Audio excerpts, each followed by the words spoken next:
Iran ఒక కొత్త ఆయుధం తయారు చేసిందట. దీనికి సంబంధించి Iran navy commander rear admiral Shahram Irani చెప్తున్నాడు. ఆయన ఏమంటున్నాడంటే, ఇరాన్ కొత్త ఆయుధం అయితే తయారు చేసింది. ఆ ఆయుధాన్ని చూసి అమెరికా ఖచ్చితంగా భయపడుతుంది. అంతేకాదు, అమెరికా గుండెపోటు కూడా వస్తుంది త్వరలోనే.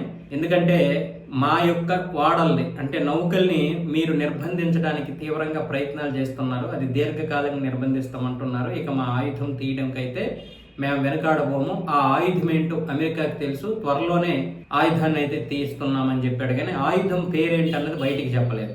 మేము కొత్త ఆయుధం ప్రయోగించబోతున్నామని అయితే చెప్తున్నాం. ఇప్పుడు ప్రస్తుతానికి ట్రంప్ ఎప్పుడైతే దీర్ఘకాలికంగా నౌకల్ని మేము నిర్బంధిస్తామని చెప్పాడో అప్పటి నుంచి ఇరాన్ కూడా ఎక్కడ తగ్గడం లేదు. ఇటు షారం ఇరాన్ ఏమొచ్చేసి ఈ విధంగా చెబుతున్నాడు. అటు అబ్బాస్ అరాక్జీ కూడా తీవ్రంగానే విరుచుకుపడుతున్నాడు. అలాగే సైనిక చర్యను కూడా మేము చేస్తాము, చుట్టుపక్కల ఉన్నటువంటి మా గ్రూపులన్నింటినీ కూడా దింపుతామని ఐఆర్జీసీ కూడా ప్రకటించింది. సో ఈ నేపథ్యంలో ఈ కొత్త ఆయుధానికి ఒక మంచి ప్రాధాన్యత అయితే ఏర్పడింది. కానీ ఆయుధం ఏంటన్న విషయం అయితే చెప్పలేదు.